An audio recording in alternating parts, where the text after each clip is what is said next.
అహంకార నిరసన ప్రకరణ, చైతన్య నిరసన ప్రకరణ చెబుతున్నాము. ఇప్పుడు మనం నిజగురు లక్షణం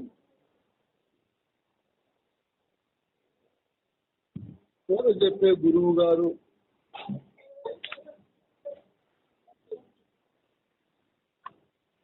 ఎలా ఉండాలి అన్నప్పుడు పరిపూర్ణ బోధ చెప్పే గురువు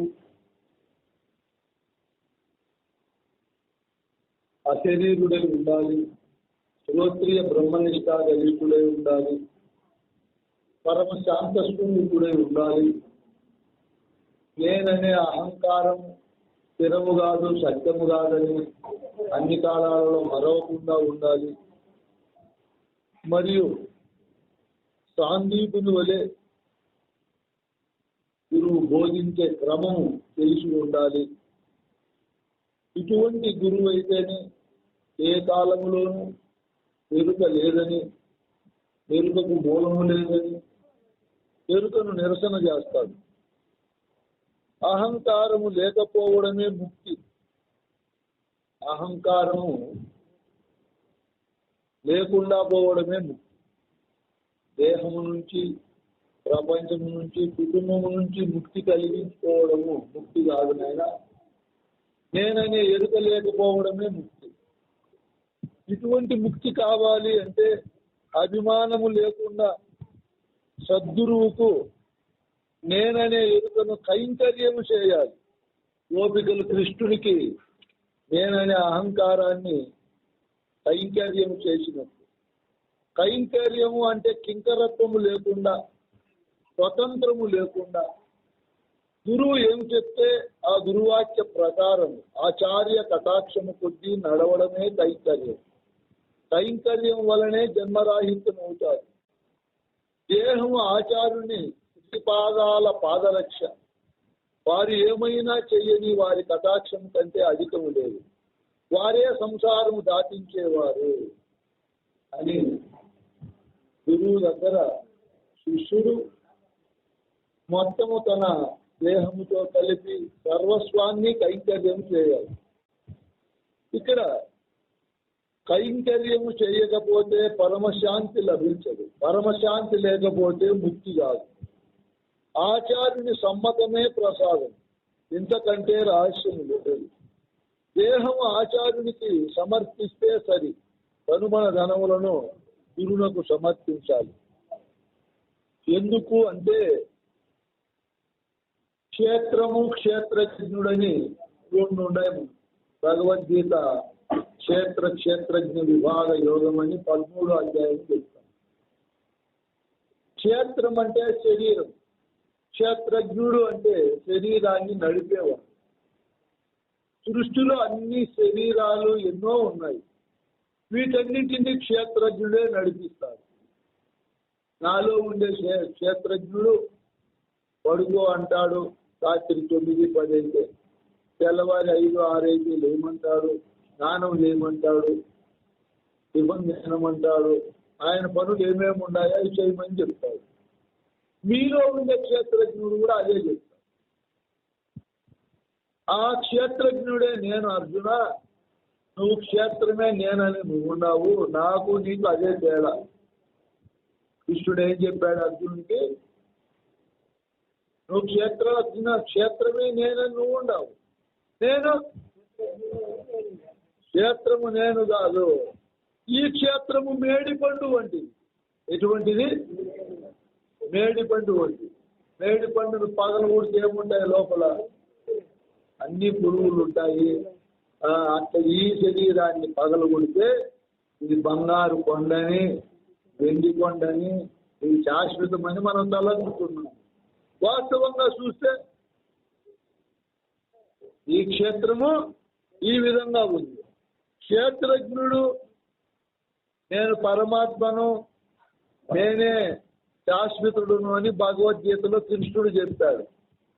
దీక్షితులో ఈ క్షేత్రజ్ఞుని వేపకాయ వంటి వాడు. ఏమని చెప్తున్నాడు? వేపకాయ వంటి వాడు. ఈ గుర్తెరిగేవాడు వీడు వేపకాయ వంటి వాడు. వీని నమ్ములే కొద్ది తీయకుంటాడా, చేదుగా ఉంటాడు. ఆయన వాడు సామాన్యమైన వాడు కాదు, వాడు మహిమాన్వితుడు, వాడు గొప్ప అని చెప్పినాడు. ఎవరిని గురించి? క్షేత్రజ్ఞుని గురించి. శివరామ దీక్షితులు ఏం చెప్తున్నాడు? నాయన వాడు వేపకాయ వంటి వాడు, విచారించే కొద్దీ ఉంటుంది వాని కథ. కాబట్టి కృష్ణ ప్రభువులు కూడా చెప్తాడు, విసుగొచ్చి నిక్కముగా బీర పీచుల చిక్కు చుమీచి విచ్చరాదు ఎరుకను, మక్కువతో నీ బోధించిన చక్కని బోధాజ్ఞ చేత సాధించుకోరా, విద్యా చింత చాలించుకోరా, చొక్కమవు ఈ బోధకు ఎక్కడ జీటవును తక్కిన బోధలు, ఆ దిక్కు చూడకు. ఏం మాట చెప్పాడు? చెప్పి చెప్పి ఈ ఎరుకను గురించి ఎంత చెప్పినా మిగిలే ఉంటాడు. ఎంతన్నా చెప్పుకో, న్యూస్ పేపర్లు ఎన్నన్నా చదువుకో, మళ్ళా చదువుతుందా చాలంటుందా? వార్తలు ఉండే ఉంటాయి. అది అట్లా ఈ ఎరుక కథ ఎంతని చెప్పుకున్నాయన, ఎండిపోయింది బీరకాయ వంటిది, లోపల విత్తనాలు కావాలంటే తీసుంటాడు కదా, అట్లనైనా చిక్కు. ఇదంతా కూడా వ్యాసుడు భారతము, భాగవతము, అష్టాదశ పురాణాలు, వేదాల విభజన, ఉపనిషత్తులు ఎన్నో అన్నీ రాసేసి గంగా నది తీరంలో తిరుగుతానడంట.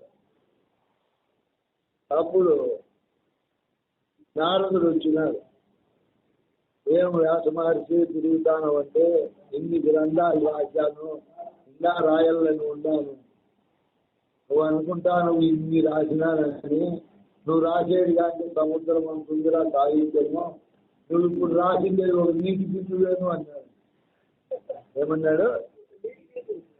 నువ్వు రాసుకుంటావు, ఎంత రాసుకో, ఏ విషయం లేకపోయినా ఉంటుంది, అయిపోతుందా?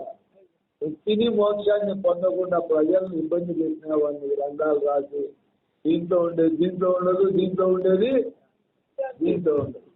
ఈ సాయిబాబా స్వామి దగ్గరికి పోతా ఉంది పుట్టపర్తిలో. ఫస్ట్ నేను ఇంటర్మీడియట్ చదివేటప్పుడు పోయినా, అప్పుడంతా చిన్న చిన్న ఆశ్రమం. మళ్ళీ రాను రాను రాను రాను మళ్ళీ స్వామి ఇంకా 4-5 ఏళ్ళకి చనిపోతాడన్నంగా పోతే లైబ్రరీలో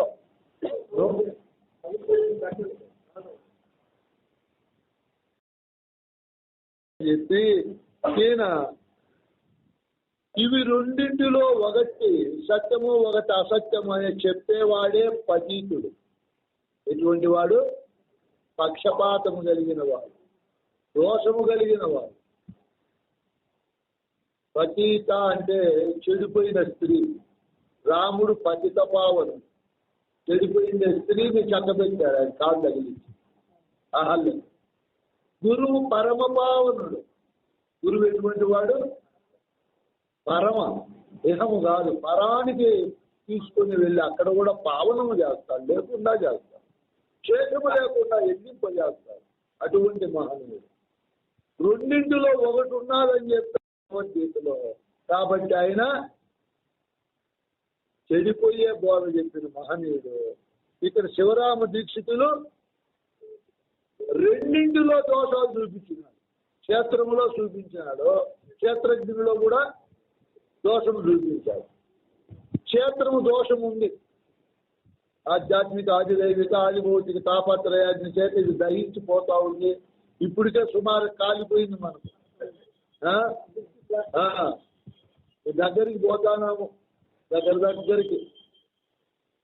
ఇంకా దేహాన్ని ఆశ్రయించిన దేహి, దేహము లేనప్పుడు ఈయనకి సత్తా లేదు, ఉండే చోటే లేదు. ఉండేది అంతటా చోటు ఉందని లేకనే అబద్ధాలు చెప్పినారు వాళ్ళు. మన శివరామ దీక్షిత గురువులు దోషం చూపించినారు. దేహం లేని ఉండే చోటు చూపించింది, ఎక్కడ ఉంటుంది. బెల్లము లేనప్పుడు తీపి చూపించు, మాటల్లో శబ్దం ప్రక్కన చూపించు, మాటలు వదిలిపెట్టి, భూమిని వదిలిపెట్టి వాసన పక్కన చూపించు, నీళ్లను వదిలిపెట్టి రసం పక్కన చూపించు, అగ్నిని వదిలిపెట్టి కట్టెనో బొగ్గునో కాంతి పక్కన చూపించు, గాలిని వదిలిపెట్టి స్పర్శ పక్కన చూపించు అని పక్కన చూపిస్తావేమో చూపించు అని చూపిస్తారా? ఎరుగా చూపించలేదు. ఎరుక ఆశ్రిత వస్తువు. ఎరుక ఏం వస్తువు? ఆశ్రిత వస్తువు.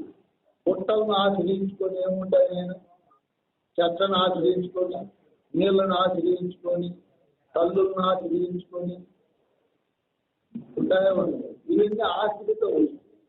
ఎరుక కూడా దేహాన్ని ఆశ్రయించుకొని ఉంటాయి. శబ్దము శివుని ఆశ్రయించుకొని ఉంటాయి. చర్మాన్ని ఆశ్రయించి స్పర్శ ఉంటాయి. రూపం కన్నిని ఆశ్రయించుకొని ఉంటుంది. ఏమి ఈ కొంచెం రెప్ప దానిపై పోతానే ఏమి జరగదు. కొంచెం తెలుస్తానే రెప్ప ఎంత రూపమైనా చూస్తుంది. అంతా ఇంత కాదు, ఏం పవర్ చూడు ఉండేది అర్ధించినే ఎంత చూపైనా చూస్తుంది. ఇంత పవరు కళ్ళలో అన్ని వాడే సృష్టించుకుంటాం. ఎవరు ఎరుక కళ్ళు. ఇప్పుడు కూడా మనం కన్ను మూసుకొని అన్ని సృష్టించుకోవచ్చు. కన్ను మూసుకొని వెలుగును, చీకటిని, కోటాను కోట్ల డబ్బును, బంగారును, మంచి కార్లను. ఎక్కడ ఇప్పుడు కన్ను మూసుకొని కార్లు పోయి అనుకోవచ్చు, విమానంలో పోయి అనుకోవచ్చు. సృష్టిస్తాడు. ఇది ఎరుక సామాన్యమైనది కాదు. ఉన్నది అనుభవించినప్పుడే లెక్కలేక వస్తాడు. నువ్వన్నీ అనుకుంటే అవుతుందా? రామునికి చెప్పినాడు సీతారామాంజనేయంలో. రాముడు ఆంజనేయునితో చెప్తాడు, కలిగి బాగుంది మీరు చెప్పేది బాగా సులభంగా ఉంది అని అడుగులో. ఆయన దారుణ గాఢాంధకారం పడంగుని ఒడుగుపై కృపదీప వార్త వలన నిరుపేదవాని పేదరికందు పోవుని ద్రవ్య ప్రభావ కీర్తనం వలన ఆకలి కొన్న మనుషుని ఆకలి తీరేదినే ఘన రసాన్న వర్ణనము వలన రోగ పీడితుని కలు రోగంకు పోవునే కలుసౌషధ ప్రసన్నము వలన ఎండిపడి దిట్టమైనట్టి అజ్ఞాన తమం తెలియని విచిత్ర శబ్ద ప్రయోగము వలన అనిలయ ఫలిత యోగానుభవ దృష్టి కావాలా? ఏం కావాలా? తొట్టి మాటల చేత చీకటి పోపో అంటే పోతుందా? ఏం పెడితే పోతాడు? కష్టపడి దానికి ప్రమిదను సంపాదించుకొని, ఆయిల్ సంపాదించి, వ్యక్తిని సంపాదించి అగ్గిపుల్లు వెలిగిస్తే అప్పుడు పోతాడు. ఎరుక పోపో అంటే పోతుందా? కోపం పోపో అంటే పోతుందా? సమాధానాలు పోతుందా? అంత సులభంగా పోదు. ఆశ్రయించుకొని ఉంటాయి. నేను ఆశ్రయించుకొని కోపము, రాగము, ద్వేషము, ఈర్ష, దమ్మము, అహంకారము, అభిమానము, అసూయ ఇట్లా శబ్దంతా ఎక్కడ ఉంటుంది? నేనుండే చోటు శబ్దంతా ఉంటుంది. అక్కడ నేనుంటే అక్కడ చేరుకుంటాను. భాష గీజ అంతా వచ్చి చేరుకుంటాను. అక్కడ నేనుండే చోటు ఈ శబ్దంతా ఉంటుంది. అందుకే మన పెద్దోళ్ళు నేను తీసేసినారు. నేను గట్టిపెట్టి కాల్చినారు. ఏం చేసినారు? ఈ శివరామ దీక్షితుడు స్వామికి అంతా ఓర్పుకో మాటి మాటికి కలుగుతాను. దీన్ని ఎంత కాల్సిన ఇది యాప చెట్టు అట్లాడు. ఎంతన్నా కాల్చి కొట్టే యాపమాన పై మళ్ళీ ఇల్లు వస్తాయి. ఈ కంపలు ఉన్నాయి చూడండి మన ఆశ్రమం పక్కన. అట్లాడి ఎంతన్నా కాల్చేది మళ్ళీ ఏం చేస్తుంది? 1కి 10 వస్తుంది, 20 వస్తుంది. అంటే తొందరగా పోతాడా? ఆంజనేయ రోగం పోవాలంటే పోతాడా? మందు తింటేనే పోతాడా? ఆకలి పోవాలంటే పోతాడా? నేను దళితులు గురించలే నా కోర్టు రావాలంటే మాటలతో వస్తుందా? ఏం చేయాల? ఇది రావాలంటే ఎంత దానిపైన డబ్బులు రావాలంటే ఎంత కష్టపడాలా? అట్లా ఫలిత యోగానుభవ దృష్టి రావాల. ఏం రావాలా? విచిత్ర శబ్ద ప్రబోధం వలన రాదు. ఒంటి మాటలతో పోదు ఆంజనేయ. అప్పుడు ఆంజనేయుడు ఆశ్చర్యపడి అవి పోయే విధానం చెప్పు స్వామి అంటే అప్పుడు సీతమ్మ రాముడు కలిసి స్థానకము, సాంఖ్యము, అమనస్కము, మహావాక్యాలు, వార్తిక్య బోధ అన్నీ చెప్తారు. ఎవరికి? ఆంజనేయుడు. అప్పుడు కొంచెం దిగిపోతాడు. ఒకేసారి పోలేదు. జాగ్రత్తగా లేని టక్కన దుంచిపోదు. ఏది? నేననే అహంకారం. ఆయన రెండింటిలో దోషము చూపిస్తున్నాడు. అది ఉంటే ఇది ఉంటే అది ఇది తమాషా కాదనైనా ఆశ్రయించుకొని ఉంటుంది. పోయినిత్యం పోతాది, పోయేది మాత్రమో పోదు. ఈ రెండు దోష స్వరూపాలు. ఏ రెండు? క్షేత్రము, క్షేత్రజ్ఞుడు. వీళ్ళు చెప్పినట్లే చెప్పాలి. ఈ ప్రకృతి ద్వయము, ఇదే ప్రకృతి పురుషుడు. ప్రకృతి అంటే శరీరము, పురుషుడు అంటే శరీరం. సగుణ నిర్గుణాలు ఈ రెండు. సగుణం అంటే శరీరము, క్షేత్రము. నిర్గుణం అంటే క్షేత్రజ్ఞుడు. విద్య అవిద్యలు. విద్య అంటే క్షేత్రజ్ఞుడు, అవిద్య అంటే క్షేత్రజ్ఞుడు. సదసత్తు, సత్తు క్షేత్రజ్ఞుడు, అసత్తు క్షేత్రజ్ఞుడు. జడాలు, జడము క్షేత్రజ్ఞుడు. క్షేత్రజ్ఞుడు క్షేత్రము. జడం అంటే కదలకుండా ఉండేది. జడం అంటే జడము క్షేత్రము. అజడము వాడు భలే కదులుతాడు. గురువు ముందర కూడా కదులుతాడు, ఏడైనా కదులుతాడు. దేహాన్ని ఆడ కదలకుండా చేస్తాడు, వాడు మాత్రము కదులుతూ ఉంటాడు. ఇదే సుఖ దుఃఖాలు. సుఖము శరీరము, దుఃఖము క్షేత్రజ్ఞుడు. ఇవే జ్ఞాన కర్మాలు. జ్ఞానము క్షేత్రజ్ఞుడు, కర్మము క్షేత్రము. ఇవే సకల యజ్ఞాలు, యోగాలు, యాత్రలు, తీర్థాలు, చదువులు, నామాలు, నియమాలు అన్నీ ఇదే పెట్టుకుంది. ఏది? క్షేత్రజ్ఞుడు. రెండు ఎక్కడాలలో ఉన్నాము చూడు. క్షేత్రమా మేడిపండు, క్షేత్రజ్ఞుడా వేపకాయ. రెండు చెడ్డవే మనం ఉండేది. ఒక్కోసారి గురువు ఏం చెప్తాడు? మన అదృష్టము పరమాత్మ పుట్టినాం మనము. ఈ సృష్టిలో మనమే అన్ని గుర్తిరుగుతాము, మనకంటే గొప్ప లేదు అని ఫస్ట్లో చెప్తాడు. లాస్ట్లో ఏం చెప్తాడు? ఆ పరమాత్మ వ్యాపకాయ వంటిది నాయన, అది సామాన్యమైంది కాదు. అదే వింటాది, అంతాది, చూస్తాది, చెప్తాది, కంటాది, అన్నీ అదే చేస్తాది. ఏది చేయింది ఒకటి ఉంది. అదేది?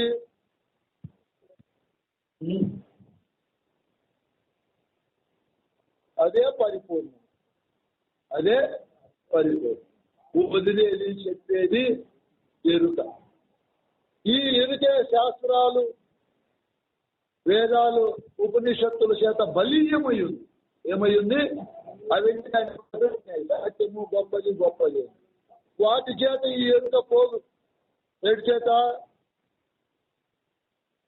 ఎన్ని శాస్త్రాలు చదివినా, ఎన్ని యోగాలు చేసినా, ఎన్ని సాధనలు చేసినా, ఎంతకాలము మనం తపస్సు చేసినా అది బలపడతాదే కానీ బలహీనము కాదు.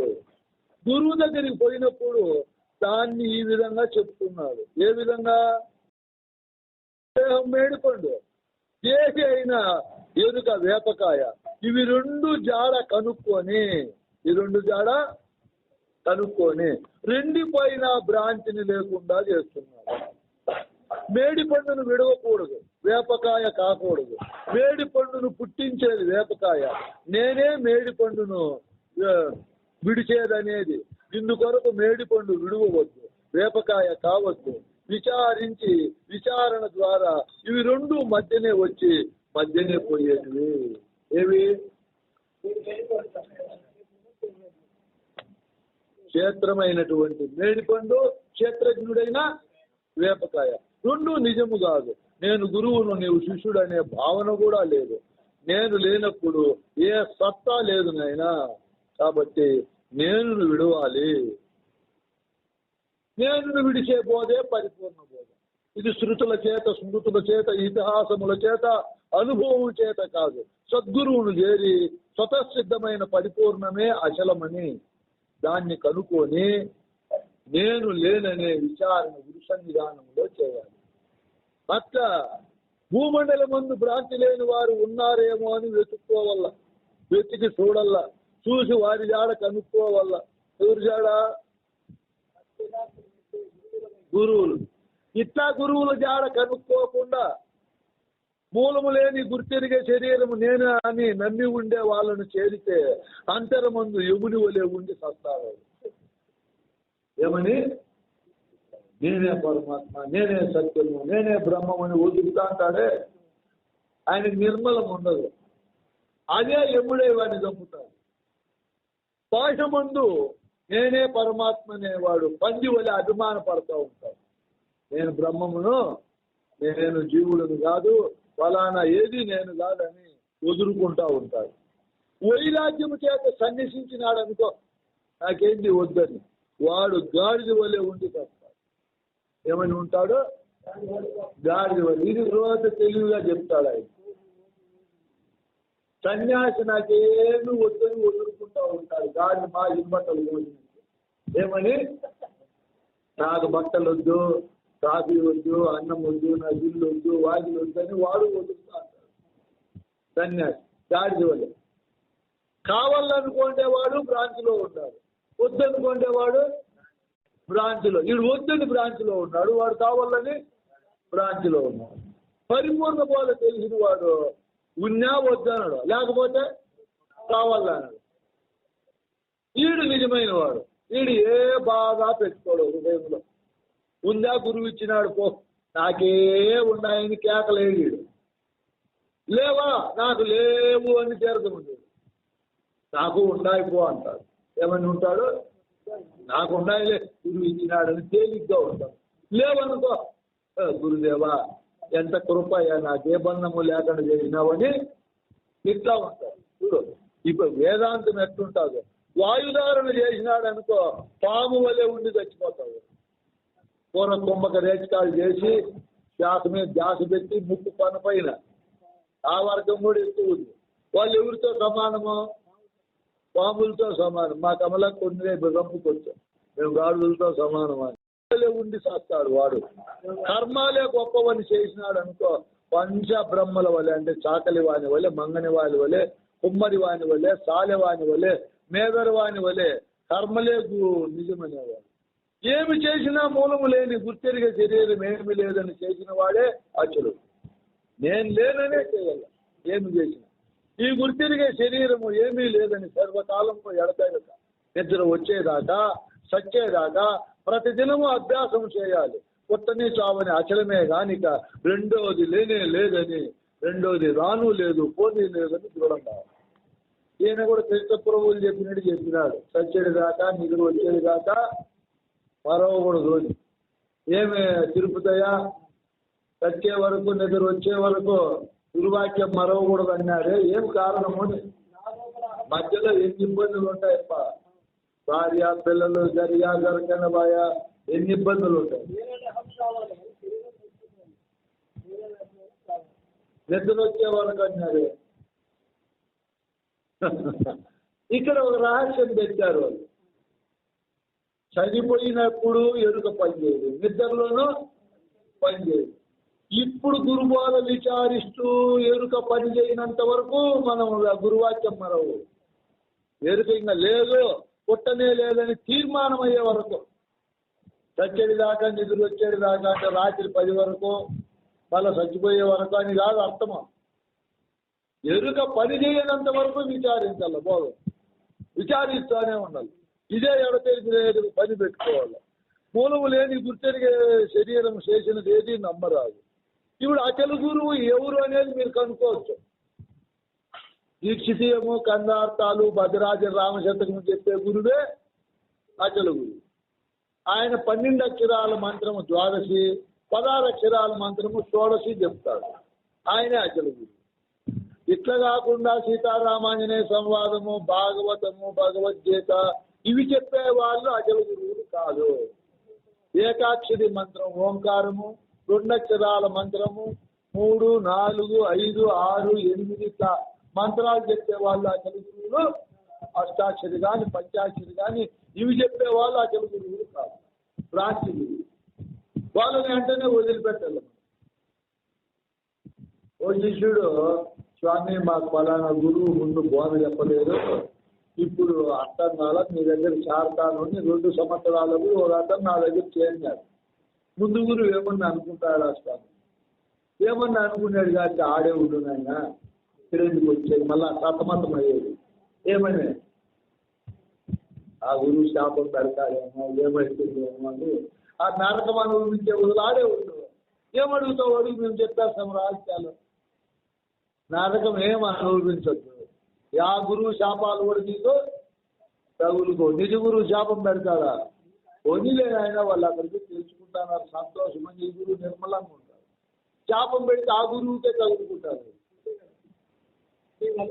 నువ్వు పరిపూర్ణ బోధ చెప్పవు, చెప్పే దగ్గరికి పోతే శాపాలు పెడతావు అనుకో, ఆడ అన్యాయం ఉండిపోతే నీ శాపం తగులుకుంటారు. ఈ విధంగా మనకు శివరామ దీక్షితులే కృష్ణ ప్రభువులు చెప్తారు. పరిపూర్ణ బోధ ఎరుగని గురు శిష్యులు బోధ కొరకు ఘోర పనిబడు గురువర్యులు నొకని మరల హరవరమున బుట్టినట్టి ఆ శిఖండిని బాధైనట్టి ఆ బల తగ్గుతుంది. గురువులనిద్దరినీ చేయవలే, నేను నీ ఎల్లుడు ఒడియంతమని చెప్పి ఒడిత పంపిన ఎప్పుడు ఆ గురువును కూడా పిలుచుకొని రావాలి. ఆ గురువులో ఓ పాపకు పెళ్లి చేసినాడు, చూసాను బలి బాగున్నా అంటే పిల్లోడు. పెళ్లి అయిన తర్వాత కదిరికి బట్టలు తెచ్చుకున్నామా, తిరుమల దేవుడికి తీసుకొస్తామా, గాలివిడి సందర్భి మామిడికాయలు తెచ్చుకున్నామా, ఇదే చెప్తాడు. మనం శోభన గది లేకపోదాము, మనము మగపిల్లోడు ఆడపిల్లోడు పుట్టించుకున్నాము, ఈ మాటలే చెప్పడం. 6 నెలల తర్వాత వాళ్ళ అమ్మ నాయన వచ్చినారు. ఏమ్మా అంటే అన్ని బాగున్నాయి కానీ ఏది మీరు కోరి చేసినారో పెళ్లి దానికి తగిలించలేడు బావా, సండ బావా అని. ఎవరు చంద్రుడు అంటే సేమ్ మగవాళ్ళ వల్లే ఉంటాడు పాపం. పెళ్లి చేస్తే ఆయన సంసారానికి పనికిరాడు. చంద్రుడు చూసే బలి బాగుంటారు వాళ్ళు కూడా. అప్పుడు ఏం చేయాలమ్మా అంటే ఆయనకు ఒక భర్తను చూడండి, నాకు చూడండి. అట్లా పరిపూర్ణ బోధ ఎరగని గురువు దగ్గరికి పోతే ఇద్దరికీ చూడమని చెప్తాడు ఆయన. ఈ భ్రాంతి లేని మార్గము అచల గురువు చెప్తాడు. మిగతా గురువులు భ్రాంతి కలిగిన సంఖ్యలను తగిలిస్తారు. ఏం చేస్తారు? సంఖ్యలు. నేను మదనపల్లిలో ఒక రీతికి తెలుసుకున్నాను. అచల గురువు అంటే యూట్యూబ్లో నీ బోధ వింటాను స్వామి, చాలా బాగుంది. పోతానే వాళ్ళ ఇంటి తలపైన పిరమిడ్ పెద్దది ఒకటి పెట్టుకున్నారు. వాళ్ళ భార్య మా భర్త రోజు కూర్చొని తెల్లవారుజామున మధ్యాహ్నం సాయంత్రము ధ్యానం చేస్తారు స్వామి. సంతోషం చేయండి, అదే మంచిది, మాకేం మంచిది. ఆయన పోరు ఉండదు, కాఫీగా అన్నం కానీ రామాయణం ఉండదు. రోజంతా చేసుకోమంటే ఇంకా మేలు కదమ్మా మీకు. ఆయన ఆ ధ్యానం చేసుకుంటాడు, మీ పని మీరు చేసుకోవచ్చు. ఏం స్వామి ఎగతాళి చేస్తాను ఆయన, ఎగతాళి ఎందుకు చేస్తాను? దాని కూర్చొని నువ్వు ధ్యానం చేసుకుంటా ఉంటే ఆడవాళ్ళతో పిల్లలకి ఇంతో మంచిది కదా. అరిచేది ఉండదు, ఏ రామాయణం ఉండదు, నీ చేడికెళ్ళి ఏది కూడా ఉండదు. మేము అంతసేపు ఎన్నింటికి చేస్తాము, కొద్దిసేపు చేస్తాము. మరి ధ్యానంలో నువ్వేమై ఉంటావు నాయన, దాని కింద కూర్చొని ధ్యానం చేస్తావు కదా.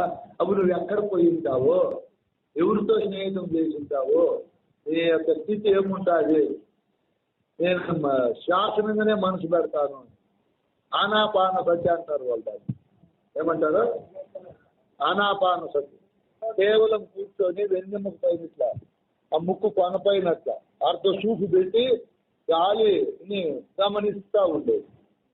ఆయన అది ఒక బంధం కదా నాయన.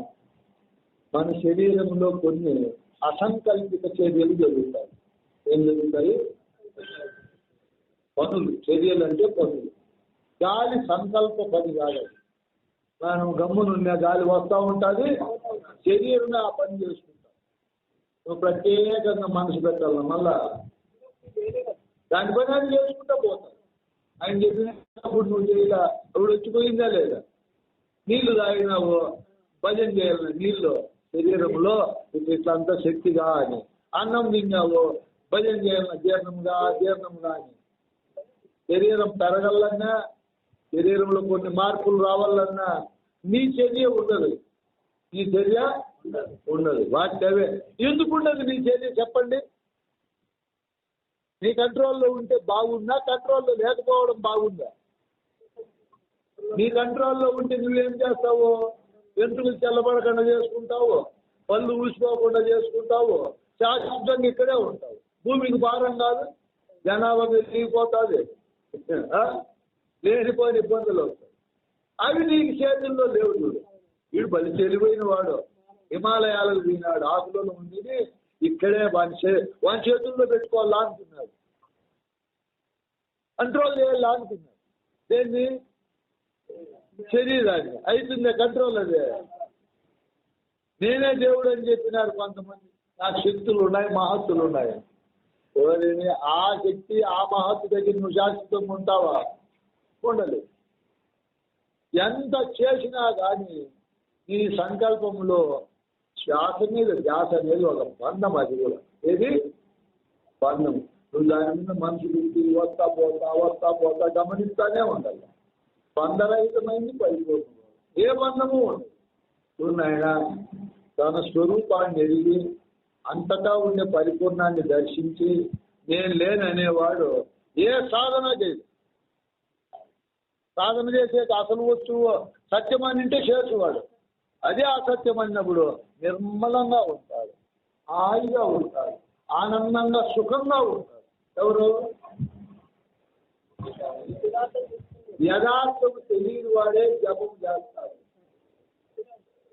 యోగము చేస్తాడు, తపస్సు చేస్తాడు. బట్టోటోపాలన్నీ గడ్డాలు పెంచేది, కాషాయం బట్టలు వేసుకునేది ఏం తెలియని వాడు. యథార్థం తెలియని నేను తెల్లగడ్డలు తిన్నాననేది, మామిడి పండ్లే తింటాననేది, ఇట్లా తిక్కవన్నీ చేస్తాడు. బోధ తెలియదు. బోధ తెలిసిన వాడు నిర్మలంగా ఉంటాడు. నిద్ర వచ్చినప్పుడు నిద్రపోతాడు, మెలకు వస్తే మేలుకుంటాడు. ఏం పని చేయాలి ధర్మంగా, న్యాయంగా, సత్యంగా చేస్తాడు. హృదయము పవిత్రంగా ఉంటుంది. బోధ తెలియని వాడు అచ్చక పనులు చేస్తాడు. అది దాని మీద ధ్యాస పెట్టేవాళ్ళు కాదు. స్వామి మీ భార్య మీద ధ్యాస పెట్టు, ఆయన సంతోషపడతాడు. విచారుగా కాదు, శ్వాస మీద ధ్యాస పెడితే ఆయమ్మ టీవీ మీద ధ్యాస పెట్టి చెల్లిపోయి లేకపోతే ఇబ్బంది ఇద్దరు కూర్చొని అన్యోన్యంగా మాట్లాడుకొని ఎంత బాగుంటుంది. కొన్ని ఏదో బుద్ధి మంది మీద ధ్యాస పెడితే అది అన్నం చేసి పెట్టుకుంటా ఏంటి మంత్రమే కానీ దాని మీద ధ్యాస పెట్టేవాళ్ళు పెళ్లి చేసుకొని భార్య మీద ధ్యాస పెట్టు. అన్నం తయారవుతుంది, కాఫీ తయారవుతుంది, ఎంత సుఖం ఉంటుంది. ఇప్పుడు మన అతని గురువులు ఇట్లా సుఖం పెట్టారు. మనం పెళ్లి చేసుకోమన్నారు, సంసారంలో ఉండమన్నారు, భార్యను బాగా ప్రేమించమన్నారు, పిల్లలను చక్కగా తీర్చి జాతిరత్నాలుగా మార్చమన్నారు. మా ఏ కోణంలో చూసినది గొప్పది. ఏది అచలపోయి పరాన్న భక్తులు కాదు, స్వయం పోషకులు. పరిపూర్ణ బోధ చెప్పే గురువు మూలము లేని గుర్తెరిగే శరీరం ఏమీ లేదని, శాస్త్ర భ్రాంతి ఉండదు, తపస్సు ఉండదు, మరియు ఏ విధమైన భ్రాంతి వ్యవహారాలు ఉండవు. గుర్తెరిగే శరీరం ఏమీ లేదని దాన్నే తీసేస్తాడు గురువు గారు. కాబట్టి ప్రతి మానవుడు ఈ శరీరం నశ్వరమైంది, ఇది నశించిపోతా ఉంది. ఇది లేకనే, ఇది ఉన్నప్పుడే గురువును వెతుక్కొని వంచన లేక సేవ చేసి 10 ప్రశ్నలు అడగల గురువు. ఎన్ని ప్రశ్నలు? 10 ప్రశ్నలు అడిగినాడు ఇక్కడ. ఓ గురుదేవా, క్రియాశూన్యము ఏలాగు, భోంచేయకపోవడం ఏలాగు, జన్మరాహిత్యం ఏలాగు, ఈ గుర్తెరిగే శరీరానికి ఆధారం ఎవరు, సకల నియమాలు సకల అనియమాలు ఎవరు చేశారు, ధర్మం అంటే ఏమి, అధర్మం అంటే ఏమి, పుణ్యం అంటే ఏమి, పాపం అంటే ఏమి అని ఈ 10 ప్రశ్నలు అడగల. ఎవరిని? గురువు. కందార్థాల్లో శిష్యుడు 5 ప్రశ్నలు అడిగినాడు. గురువరా, పరిపూర్ణం అంటే ఏమి, ఎరుకంటే ఏమి, ఎరుకోత్పత్తి ఏమి, ఎరుక జనే చోటేమి, ఎరుక నేను ఎట్లా విడిచేది? 10 ప్రశ్నలు అడిగినాడు. 5 మళ్ళీ జాగ్రత్తగా ఉన్నారు మీరు. నాకు అన్నం ఆకలి అవుతా ఉంది, అందుకే పొరపాటు అయిపోతాయి. ఎంత టైము? నాకు 1 గంట అయితే పొరపాటు అయిపోతుందా? అక్కడ 5 ప్రశ్నలు అడిగినాడు కృష్ణప్రభు. ఇక్కడ శివరామ దీక్షితుల దగ్గర శిష్యుడు గురువు దగ్గర వెళ్ళి 10 ప్రశ్నలు అడిగినాడు.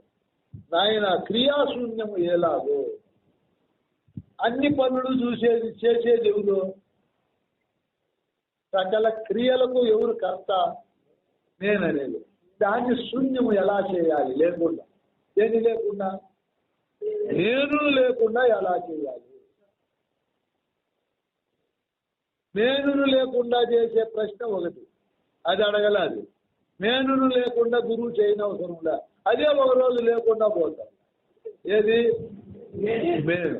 నేను ఉంది, ఇది మూలమాయ, దీన్ని ఎలా లేకుండా చేయాలి? రెండవది భోంచేయకుండా పోవడం ఎలాగో? రెండో ప్రశ్న అండి. ఇప్పుడు ఈ శరీరం 1 గంట అయితే భోంచేస్తారు. ఏ శరీరం? స్థూల శరీరం. నేననే ఎరుక ఎప్పుడు భోంచేస్తూ ఉంటుందా, ఎప్పుడు భోంచేయదా? టయానికి భోంచేస్తుందా? ఎప్పుడూ భోంచేస్తుంది. అది ఎప్పుడు భోంచేస్తుంది. నీ సూక్ష్మ శరీరం దేన్ని భోంచేస్తుంది? మధు ఎక్కువ దేన్ని తింటాది? నీ సూక్ష్మ శరీరం. స్థూల శరీరం తింటాది అన్నం. మధు అనే ఎరుక ఏం తింటాది? గురుబోధను కొంచెం కొంచెమే తింటాది నీ ఎరుక. వర్యాలో ఎలా మేపకరావాలా, దానిలో గడ్డి ఉందా లేదా, 3 కూతుర్లు అప్లికేషన్ పెడతా ఉంటారు, ఫీజులు కావాలా, అవి జాతీయాలకు కావాలా, భార్య సంసారానికి అప్లికేషన్ పెడతారు, కూరగాయలు, ఇవి సూక్ష్మ శరీరం ఎక్కువ తింటూ ఉంటాయి. కుటుంబంలో ఉన్నాం కదా. ఇంకా కొంతమందికి సూక్ష్మ శరీరం అక్కడ తిరుగుదామా ఇక్కడ తిరుగుదామా అని ఉంటుంది. కొంతమంది సూక్ష్మ శరీరము కాలిపోతూ ఉంటుంది బీడీలు పొగలో. ఎక్కడ దొరకలేదే అంగిడి తెరవలేదే. కొంతమంది సూక్ష్మ శరీరము 5 ఇంకా 6 ఇంకా కాలేదా, సూర్యుడికి రోగం రాని ఇంకా మధ్యాహ్నమే ఉందా, పండుకొని రుచికి చూస్తారు పొద్దుకల్లా. ఆ రైతానే సెలవు పూలుకుంటా కదిరి తమ్మలపల్లి పోయి 2 మందు సుక్కలు తాగేసి వాళ్ళ ఎరుక తాగే పోంచేస్తారు. ఒక్కొక్కరు ఎరుక. దీనికి భోజనం లేకుండా చేసేది ఎట్లా అని అడిగినారు శిష్యుడు. ఇప్పుడు ఎట్లుంటాయి వీళ్ళ మాటలు? అంతరంగికంగా ఎట్లుంటాయి? మామూలుగా భోజనం చేయకుండా పోవడం ఎలాగో అంటే అది చిక్క ప్రశ్న, మామూలు ప్రశ్న.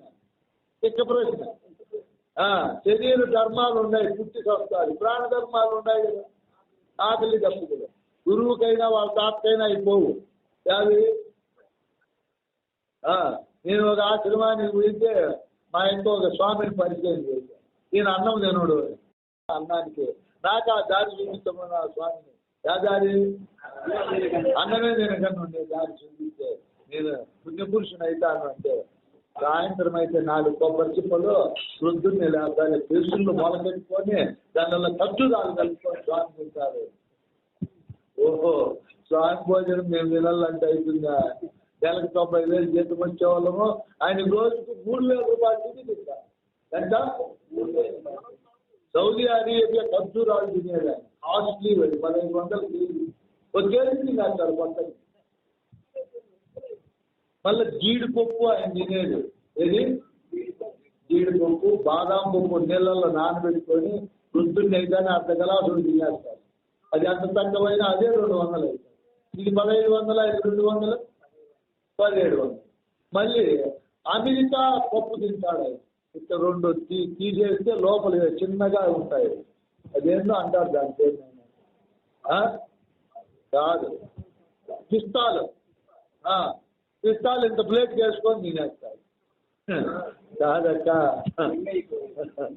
భోజనం చేయడానికి ప్రజలను మోసం చేసి 100 మంది భోజనం తింటారు. ఎంత భోజనమో? 100 మందికి మనం సన్నబియ్యాలు 10 కేజీలు, ఎంత చెంతప్ప 10 కేజీలు 70 రూపాయలు పెట్టుకో. 7 నూనెలు 10 కేజీలు బియ్యం ఎంత? 7 నూనెలు కూరగాయలు పెట్టుకో, 14 నూనెలు. ఆయిల్ గీయిల్ అన్నీ వేసుకో, అది 600 పెట్టుకో. ఎంత? 2000తో 800 మంది అన్నం స్వామి తింటానేది. మళ్ళా మధ్యాహ్నం ఆవు పాలే స్వామి కాదు, అన్ని ఫస్ట్ క్లాస్. దానిమ్మకాయలు, మామిడికాయలు కూడా హిమాపడుతుంది. తక్కువైన తింటూ ఇంత కాస్ట్లీ తింటాడు స్వామి. భోజనం చేయడంటే ఇది నేను నేర్చుకుంటే మేము పిల్లలకు తాగుతామా? ఎంత స్టోర్ చేయాలి? పప్పు రసం ఏం దొరికితే వాళ్ళు ఫీజులు కట్టి పెద్ద చేస్తారు. ఎంతంటారు అంత మానే మాట్లాడారు. ఇంకొక తగ్గిలి పెట్టుకుంటే ఒక అమ్మని పరిచయం చేశాను. ఏం అన్నం తిందో నేను రోగం అక్క అంటే నువ్వన్నీ జగతాలు చేస్తావు, అన్ని ఎగతాలు చేస్తావు. బాగుండే వాళ్ళు ఇంకా అన్నము పాయసము పరిమాణం మీద 3 పూటలు తింటానో లేదు హాయిగా. రోగం ఉండి కడుపు నొప్పి వాతులు చేతులు పోతే తినలేదు. నేను అక్కడినాక మీకు ఎగతాళి కోపం ఎక్కువ, మీతో మాట్లాడాలంటేనే నాకు భయం అన్నిటి దొంగ జాతలు చేస్తావు, రోగం మాట్లావు అసలు కదా గురుమాతను. ఇక అన్నం తినలేదంటే ఏం చేసేది? ముందు రాజుని పరిచయం చేస్తుంది, అన్నమే తినడు అంటాను. నాకు ఆనందమైంది, నాకు అది నేర్పుతాడు. అమ్మను పరిచయం చేస్తాను, ఏం నేను తింటాడు అన్నం తినకపోతే అదన్నా చెప్పుకోను. ప్రొద్దున్నే లేస్తానే 2 పచ్చి కొబ్బరికాయలు పగలు కొట్టుకొని దాంట్లో బెల్లం వేసుకొని తింటాను. ఎవరు? అమ్మ. మళ్ళా సాయంత్రం అయితేనే అదే తింటాలి. ఇప్పుడు మామూలుగా కొబ్బరి ఎవరన్నా షుగర్ ఉండే వాళ్ళు, అనారోగ్యము బలహీనం ఉండేవాళ్ళు కొబ్బరి బెల్లం తినండి, వెంటనే బలం వస్తుంది. కొబ్బరిలో ప్రోటీన్లు, విటమిన్లు, మాంసకృతులు, ఖనిజ లవణాలు అన్నీ దాంట్లో ఉంటాయి. మాంసకృతులు అన్నీ ఉంటాయి దీంట్లో. పచ్చి కొబ్బరి మనం బాగలేనప్పుడు డాక్టర్ కొబ్బరి నీళ్ళు తాగమంటారు. ఏం చేయమంటారు? కొబ్బరి నీళ్ళు తాగుతాను ఏమవుతారు? బలం వచ్చేస్తారు. మనకేమవుతుంది? బలహీనం తగ్గిపోతుంది. అట్లా ఇప్పుడు మనకు ఆ కొబ్బరిలో అంత బలం వస్తుంది. అమ్మ నమ్మకరని నువ్వు కొబ్బరి తింటా ఉంది అమ్మ బాగా, అదే శక్తివంతమైంది. ఇంత తింటే ఇంత బలం వస్తుంది. మనం అన్నం ఇంత తింటే ఇంతే బలం వస్తుంది. ప్రత్యేకత